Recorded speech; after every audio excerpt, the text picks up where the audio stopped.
syllabus is 5.4 but your workbook is 6.3. Finding a minimum sample size to estimate the population mean. Okay, this subtopic is related to your example from last week lesson. Kalau you all can recall back, example 5B. Still remember this one? Kita ada discuss in class kan? Estimate the size of a random sample that would be required to give a 99% confidence interval. So you need to find sample size. Sample size, the notation is N. So the unknown here is N value. So that is your subtopic 5.4, which is you nak cari the N value. Okay. So how to find the N value? You rearrange the formula from CI. Tapi CI the original formula is point estimate plus minus error. Okay. We just focusing on the error formula because in that error we have the sample size.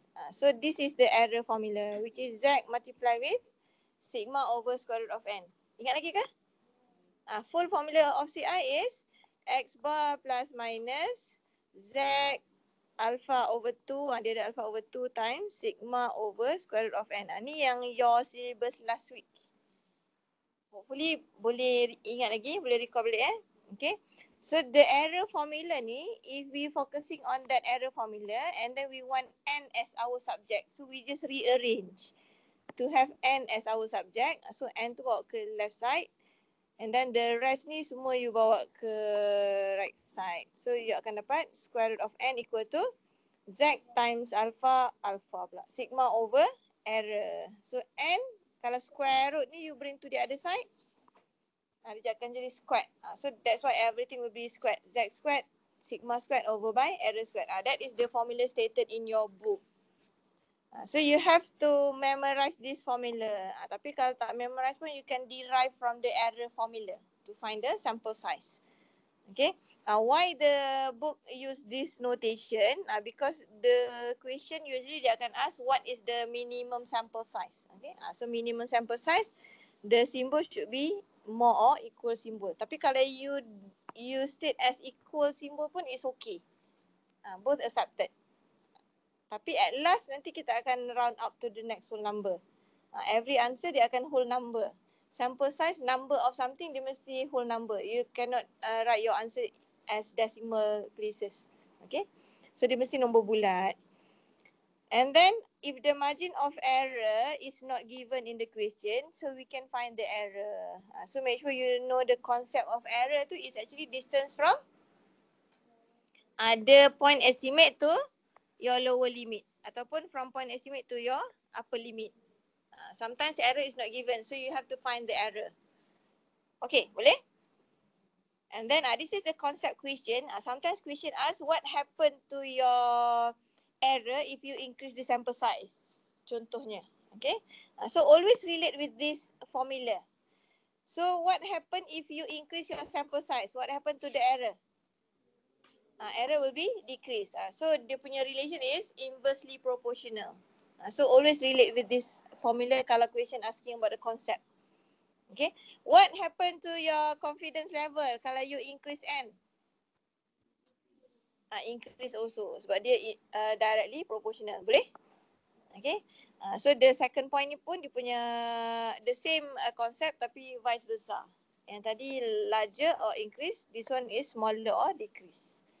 Ni the concept question. Sometimes biasanya soalan start ni dia akan tanya calculation and then the last part tu concept.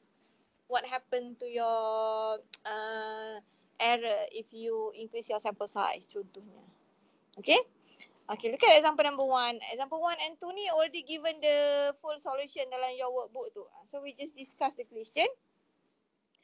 Okay, kita nak tengok pattern dulu. What should the sample size be for a 95% confidence interval for mu to have a margin of error of 5.5? Assume sigma is 18.5. So everything given. You just substitute into the formula. So make sure you memorize the formula. N is equal to Z. Kalau 95%, what is your alpha over 2? 1. 1 point alpha over 2. 0 point berapa? 0.025. Okay, so tulis kat sini. 0.025 squared times sigma squared over by error squared. Okay, tapi kalau you nak tulis exact pun is okay. Ini untuk you punya reference only. Okay, so what is the exact value for 95%? 1.96 squared sigma given in the question 18.5 squared, and then error is also given, which is 5.5 squared. So everything squared. Everything squared. So your answer is 43.46. Look at the notes dalam your workbook tu. Always round up to the next whole number. Meaning that next whole number, even you dapat 43.01 tu, round up also to 44. Okay, round up to the next whole number, which is 44. That's why some question dia use the notation of at least. So kalau you guna at least symbol, you akan dapat and at least 43.46. So still last answer is sama juga, 44. So you can use either symbol, either at least or equal symbol. Tapi kalau equal symbol tu, make sure round up to the next whole number for the last answer. Okay? Alright, example 1 direct question. Example 2 direct tapi dia trick you with the word of error tu. Look at the question. Determine the minimum sample size for a 99% confidence interval for mu if the error is within 1 unit of the population mean. Assume sigma is 4.8. Dia tak bagi direct, dia bagi in words of within 1 unit. So you have to know within 1 unit tu is mean for what? Sebelum ni ada kan? Dalam chapter 4, within 10 cm of the population mean. Maksudnya apa? You kena kira sebelum mean dengan selepas mean. Same goes to here. Within 1 unit of the population mean maksudnya sebelum 1, selepas pun 1 unit. Okay. So what is the error? Error yang mana? Error dia yang ni lah. This is the error. So indirectly the question actually give you the error is actually 1. Tapi dia guna different word. Okay, so you can tahu that word is actually referring to the error. Okay, boleh? So dia biasa trick dekat error tu. So n is, let's say kita guna simbol at least. Z squared times sigma squared over by error squared. Okay, so 99%.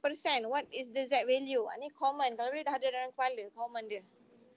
90% Z is plus minus 1.645. 95%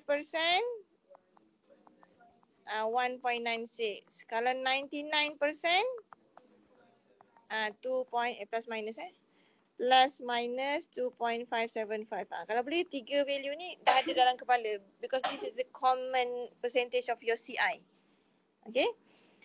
Squared multiply with sigma is 4.8 squared over by error is 1 squared. Okay. So answer 152.77 which is equal to 153. That is your answer. Make sure last answer whole number. Jangan tinggal answer dalam decimal. Nanti tak dapat markah answer.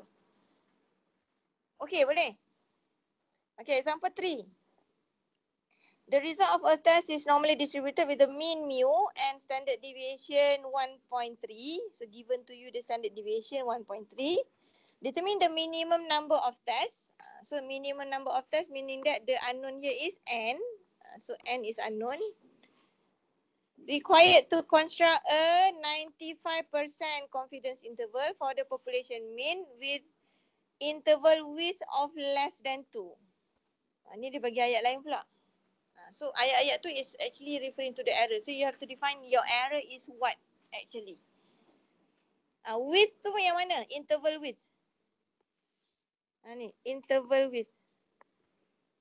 Maksudnya you punya width of your confidence interval from the lower limit to the upper limit. Okay. So the whole width given to you is lesser than 2. Maksudnya maximum distance dia is 2. Okay. Maximum distance dia is 2. So where is your error? Bahagi 2 lah. So error is actually is 1. Okay.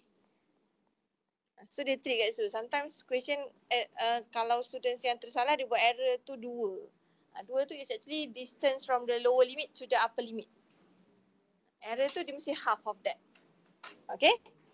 So just substitute into the formula and at least Z 0.025 squared sigma squared over by error squared.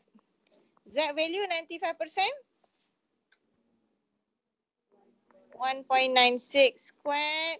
Sigma given 1.3 squared. Error pun given 1 squared. So berapa answer?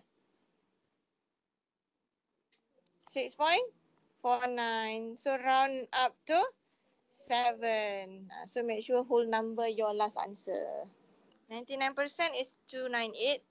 Part B, you reduce the CI to 95%. So what happened to your sample size? Lagi besar ke lagi kecil?